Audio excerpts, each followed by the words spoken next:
Welcome. In this video, we will discuss about the Aircraft Amendment Bill, which has been recently cleared in Rajya Sabha. So, if you know, Rajya Sabha is having the 252nd session. This monsoon session is also special in terms of how the Indian Parliament is coping up with the present pandemic situation. So, there are a lot of modification which has been made to conduct this monsoon session, and a lot of bills and ordinances which were passed or which were like kind of in a standstill because the monsoon session was delayed had been tabled on the floor of both of the houses, Lok Sabha as well as Rajya Sabha. One of the bill that was cleared by the Rajya Sabha, and earlier it was already been cleared by the Lok Sabha, which means that once President sign the bill, it will become an act. So that is the Aircraft Amendment Bill. Now let's just try to understand what are basic amendments which has been proposed under it and what are all its features. So the Aircraft Amendment Bill 2020, which was passed by Lok Sabha on March 17, was passed by the upper house by voice vote. So voice vote is basically, if you look into if you just go to the RS TV, Rajya Sabha TV, and see the chairman over there asked that how many people are like in support of it. So he will say ayes. So if he hears ayes, it means he will say ayes have it, ayes have it, ayes have it, and then it will be considered as a voice vote which is in favor of passing particular amendment. So this is the whole process of voice vote. The bill gives statutory powers to the Director General of Civil Aviation, the Bureau of Civil Aviation Security, and the Aircraft Accident Investigation Bureau. So the major amendment which has been proposed under this amendment bill of 2020 was to provide a statutory power, which means that these body would come under the ambit of Act now and they will have the statutory power.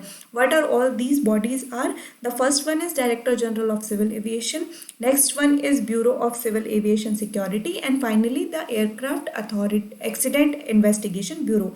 So these three bodies will get statutory power after the amendment which was being proposed in 2020. The Civil Aviation Minister said that the changes were necessary in view of the growth of the sector. So basically, because the lack of regulatory power or the statutory power which need the underlying background for anyone to impose any kind of fine, it was lacking, and it was kind of causing problem for the overall growth of the civil aviation. The bill empowers the aviation watchdog DGCA to levy penalties up to rupees 1 crore on airlines, airport, and other aviation entities. So just in case there has been any kind of irregularities or non-compliance of the orders issued by the DGCA, it could levy a penalty as high as 1 crore rupees on airlines, airport, as well as other aviation entities. So this whole amendment gives more power to DGCA, Bureau of Civil Aviation Security, and Aircraft Accident Investigation Bureau. What are the other features of the bill? So basically, the amendment to the bill also addressed several regulatory shortcomings that were highlighted by the aviation watchdog of the UN. So just remember, like the watchdog in India is Director General of Civil Aviation. At international level, there are also watchdog which look after the aviation industry, and these are International Aviation Civil Aviation Organization. International Civil Aviation Organization, which is a specialized UN agency, and the Federal Aviation Authority during their audits on safety and security and Indian aviation system. So basically what they have highlighted, there are certain shortcoming in terms of regulation, so you cannot put the penalty. Earlier that was the case, the DGCA didn't have the power to put penalties, or the penalty was not very hefty, and because of it people could get away with the irregularities. So hence the international watchdogs like ICAO and the Federal Aviation Authorities highlighted that there are loopholes which need to be plugged in the Indian aviation ecosystem. The changes include recognizing regulatory bodies such as Bureau of Civil Aviation Security and the Aircraft Accident Investigation Bureau, which were set up through various government notification but didn't have a defined role under the Parent Act, as well as Air Navigation Services.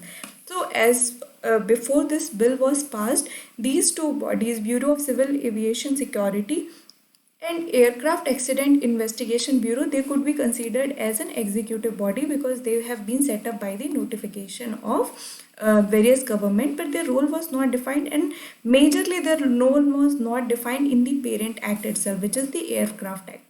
So hence, after this amendment, these bodies' roles have also been included into the aircraft bill, and hence it will give them more statutory powers. So I hope you have understood what is all meant by this particular amendment, what are the features which has been introduced under this bill, and how a particular bill becomes an act. So if you have any doubt, feel free to drop a comment. Thank you.